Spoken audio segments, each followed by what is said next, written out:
हरतालिका तीज व्रत। ये तो सभी जानते हैं कि इस दिन सभी महिलाएं व्रत रखती हैं पति की लंबी आयु के लिए, लेकिन बहुत कम लोग ही जानते हैं कि इस दिन खास शक्तियों से भी वरदान पाया जा सकता है, क्योंकि जो यह दिन होता है यह भगवान शिव और माता पार्वती का मिलन का दिन होता है। इसी दिन भगवान शिव ने माता पार्वती की साधना से प्रसन्न होकर उन्हें वरदान दिया था।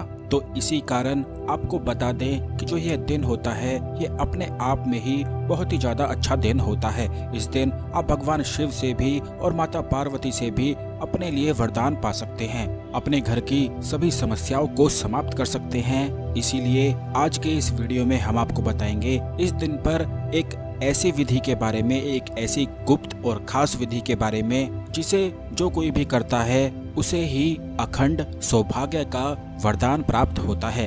अखंड सौभाग्य यानी कि कभी भी ना खंडित होने वाला, जिससे जब भी कोई व्यक्ति सौभाग्य से भर जाता है तो किसी भी काम में हाथ डालता है उसके सभी काम बिल्कुल चमत्कार की तरह ही होने लगते हैं। अगर कोई व्यक्ति सौभाग्य से वंचित होता है और दुर्भाग्य उसके जीवन में बहुत ज्यादा होता है तो वह चाहे कितनी भी मेहनत ही क्यों ना कर ले, कितनी भी कोशिश ही क्यों ना कर ले, कितने ही लोगों की सहायता भी क्यों ना प्राप्त कर ले, लेकिन फिर भी उसे कोई सफलता नहीं मिल पाती है। इसीलिए हर चीज में सौभाग्य का होना बहुत ही ज्यादा जरूरी है और ऐसे ही कुछ दिन होते हैं जो जीवन में सौभाग्य को बनाते हैं। तो आपको कभी भी बिल्कुल भी ऐसे दिनों को नहीं छोड़ना चाहिए, ऐसे दिनों का जरूर ही लाभ उठाना चाहिए, क्योंकि जितना ज्यादा आप इन उपायों को करते हैं, जितने ज्यादा आप ये टोटके करते हैं, इससे आपके पुण्य में बढ़ोतरी होती रहती है। और जब भी आपको इन पुण्य की जरूरत होती है तो इससे आपका सौभाग्य चमक जाता है, इससे तुरंत ही बूस्ट मिलता है।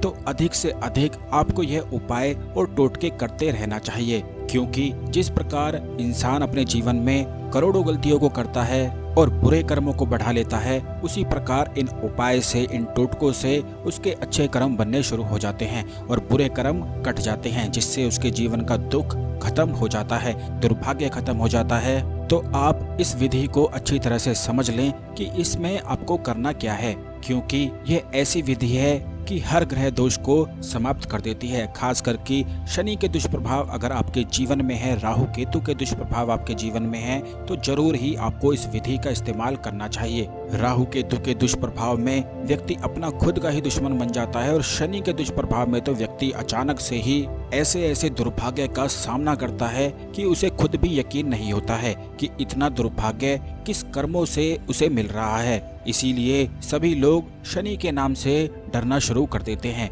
लेकिन आने वाले वीडियोस में हम आपको जरूर ही बताएंगे कि शनि देव को किस प्रकार प्रसन्न किया जाता है, कौन से वह यंत्र हैं, मंत्र हैं और कौन कौन से टोटकों को करके आप शनि देव की कृपा प्राप्त कर सकते हैं। लेकिन यह विधि भी इतनी ज्यादा खास है कि इससे माता पार्वती का वरदान तो प्राप्त होता ही है, बल्कि भगवान शिव का भी विशेष और खास वरदान प्राप्त होता है। इस विधि को करने के लिए आपको कच्चा दूध ले लेना है। इस बात का ध्यान रखें कि कच्चे दूध में आपको कुछ भी नहीं मिलाना है। कच्चे दूध के साथ आपको लाल चंदन या कुमकुम भी आप ले सकते हैं, क्योंकि बहुत सारे लोगों के पास लाल चंदन नहीं होता है तो आप कुमकुम भी ले सकते हैं। आपको इस तीज वाले दिन यानी कि 21 अगस्त के दिन शिव मंदिर में जाकर शिवलिंग पर अभिषेक करते हुए 108 पत्तों को शिवलिंग पर अर्पित करना है। इस बात का ध्यान रखें कि पत्ते बिल पत्र ही होने चाहिए। वैसे तो भगवान शिव को हर पेड़ हर पौधा प्रिय है, लेकिन बिल पत्र की कुछ बात ही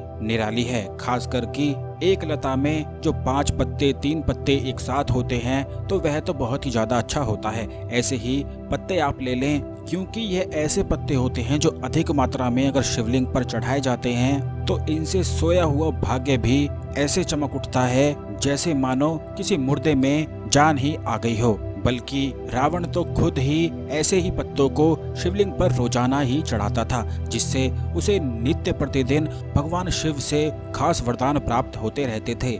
एक ही लता में जो एक ही डाली पर 5 या 3 पत्ते एक साथ जुड़े होते हैं वह अपने आप में ही खास होते हैं। अगर आपको ऐसे मिल जाते हैं तो बहुत अच्छा है, नहीं तो आप कैसे भी पत्ते 108 ले सकते हैं और एक एक करके आप इन्हें शिवलिंग पर चढ़ाते जाएं और अपनी इच्छाओं को बोलते जाएं। इच्छाओं में आपको कुछ भी नहीं बोलना है, क्योंकि कई बार इंसान ऐसी गलती को करता है कि छोटी मोटी चीज अपनी परेशानी के अनुसार मांगता है, उसे ये अंदाजा बिल्कुल भी नहीं होता है कि भगवान उसे कितना ज्यादा बड़ा सौभाग्य की प्राप्ति करवा सकते हैं। तो आप इस बात पर यकीन करें कि आपको बिल्कुल भी कुछ भी नहीं मांगना है, आपको सब कुछ भगवान पर ही छोड़ देना है और ऐसे ऐसे अवसर आप खुद ही देखेंगे कि जिनका आपको खुद भी अंदाजा नहीं होगा, क्योंकि आप अपनी बुद्धि अनुसार, परेशानी अनुसार छोटी छोटी चीजों को मांग लेंगे और बदले में भगवान आपको बहुत ज्यादा बड़ा देना चाहते हैं। तो आप बड़े की कामना करें, कुछ भी ना मांगें और बस चुपचाप इस प्रयोग को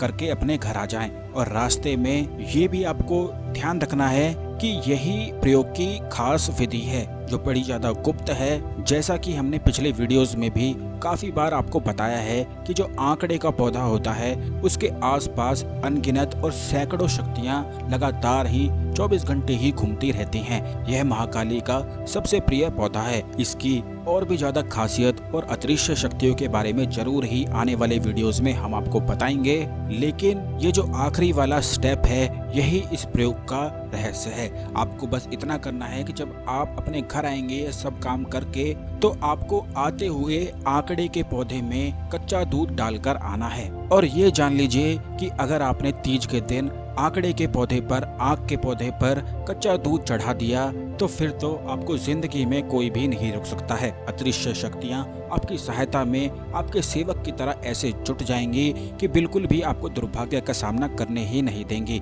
बस यही करके आपका यह प्रयोग तीज का समाप्त हो जाता है। यह बड़ी ही ज्यादा खास और गुप्त विधि है। आप सभी के साथ जरूर शेयर करें, जिससे सभी की मनोकामना पूर्ण हो सके और सभी अपने जीवन में दुखों से बाहर निकल सकें और सुखी और संपन्न रह सकें। वीडियो को लाइक करके शेयर जरूर करें और कमेंट बॉक्स में अगर आप भगवान शिव और माता पार्वती की कृपा प्राप्त करना चाहते हैं तो कमेंट बॉक्स में अपनी सभी प्रार्थनाएं और मनोकामनाएं जरूर लिख दें। धन्यवाद।